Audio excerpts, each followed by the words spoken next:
I made a video a month ago absolutely doubling down on SoFi and expressing just how good I feel about SoFi and the position that I have. And it did get a little bit of hate on that video, but it was important timing because as you can see, it was this video right here. And I was talking about the RSI indicator, how at that point, it was quite a bit oversold on the RSI indicator. Now, at that time, I did get a little bit of hate, but I explained the RSI indicator. Today, we're going to go through and actually see what has happened to SoFi. We're also going to look at VU and the SPY, if you don't know. And then we're going to actually see the setup structure, what I think is going to happen, but most importantly, how you can make money off SoFi over the next coming weeks. Because when a company as good as SoFi has such a steep decline over a year and a half, it is really going to turn back eventually because my thesis and conviction on the stock has remained the exact same. A stock price does not determine the company's value. So let's go ahead and just dive into it so I can walk you through exactly what the lesson is today. Okay, so this is our SoFi, and just to walk you through, so we're on the daily average right now. Let's go to the weekly time chart just so you can actually see the history of SoFi. Okay, so over the past couple of years, this has been SoFi absolutely smashing earnings, doing fantastic. As you can see, 2024, 2025 did amazing, especially leading up over here.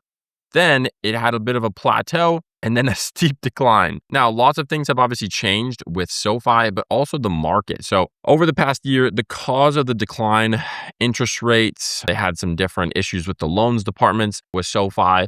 But as SoFi kept branching out, increasing revenue, increasing user base, institutional investors as well as retail investors were rushing out of the stock, which is really what we saw in here.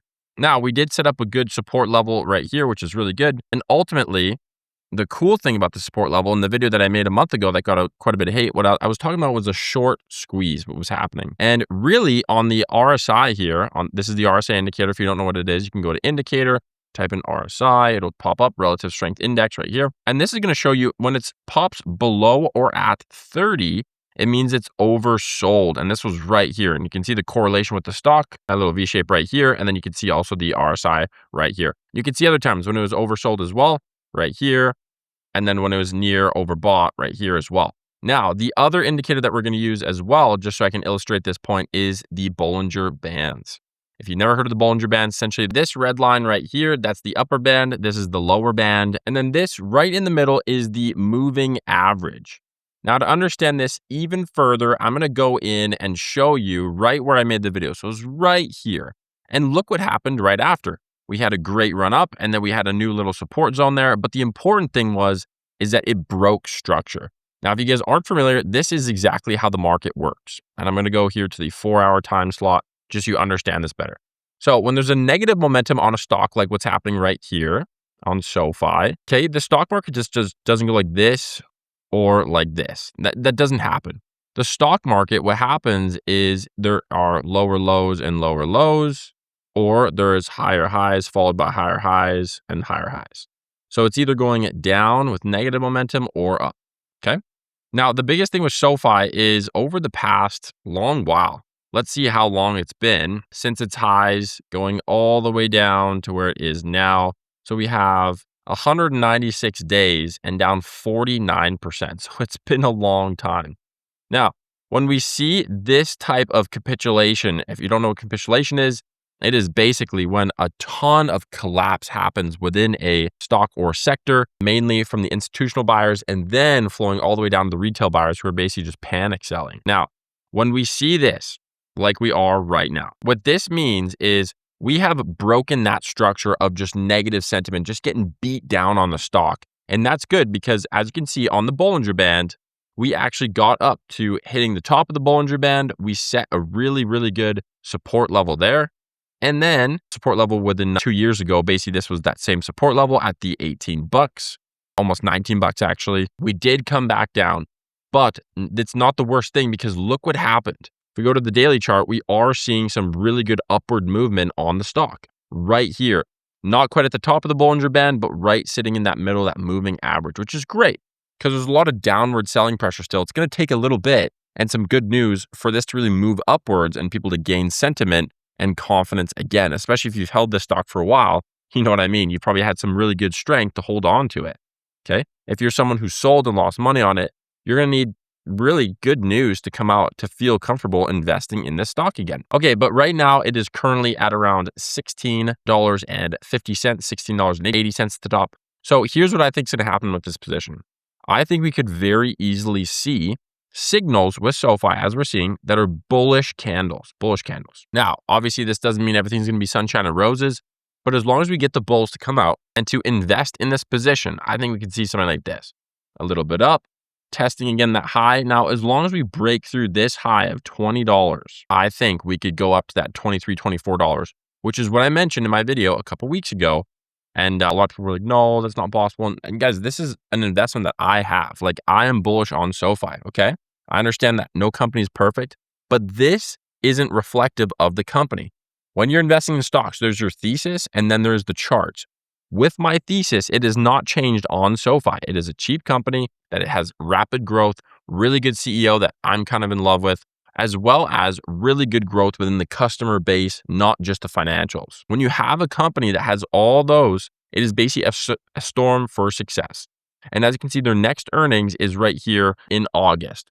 What's going to happen is, in my opinion, is if we set this up and we're at this nice resistance level, if we break through it and then we have a good earnings, then we can go up all the way to the $23, $24 range.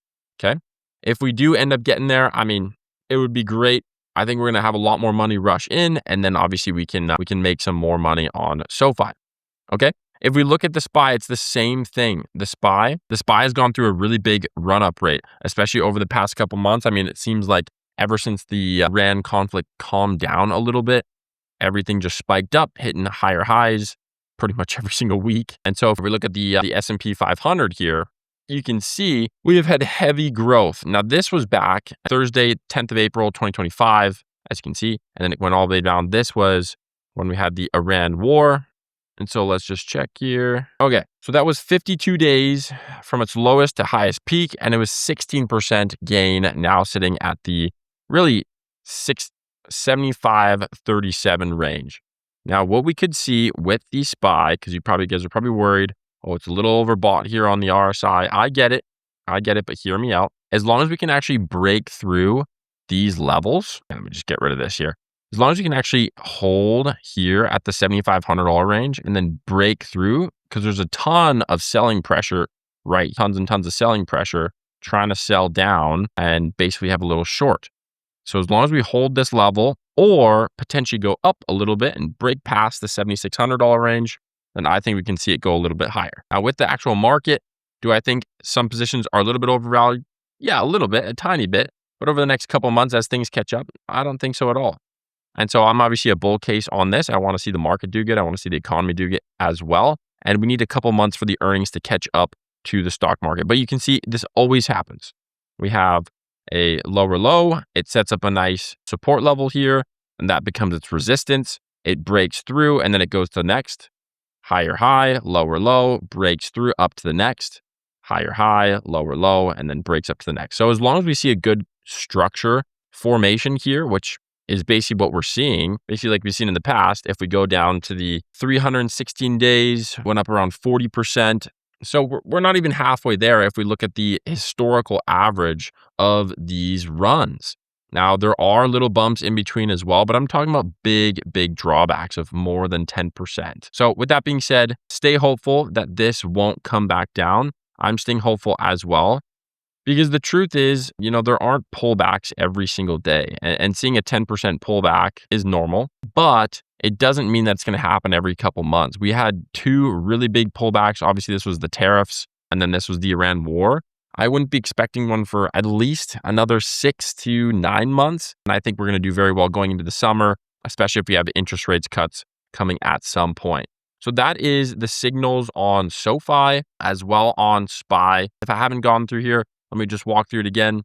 Basically, what you have to understand in the market is that we are breaking structure. So it was going down to lower lows, and now we want to go up to higher highs. And as long as we can establish that support level, which is what we've done here, and now it's become our new resistance, this has become our support. As long as we can break past this resistance, we could go up to that $23, even $26 range in this department here. So I think really good gains. I personally If this stock goes down a little bit more, let's say it goes down to this range here in the 12, 13, even $14 range, then I'll buy an even bigger position. But right now, I'm just dollar cost averaging into it and really just trying to capitalize on the actual volatility. I did take profits up here at the top. So if that's something that you guys want to actually see and learn my portfolio, I did open up my brand new workshop. It's happening July 11th at 2 p.m. Eastern time. It is the best workshop I've ever prepared. I put tons of work into it to walk you through how to make money in every single market condition, a bull market, a bear market, protect your gains, how to actually find entries and learn how to trade on 1 to 2 hours a week, which I know most of you are working full-time jobs and you want to get out of that. And if you want to actually learn how I find the trade setups with limited time, that is exactly what I'm going to teach you in that workshop. So if you want to grab your ticket, it is only $49 for early bird pricing. So go ahead, click down below. It's in the first link in the description. Go ahead, book your ticket, and I will see you guys there.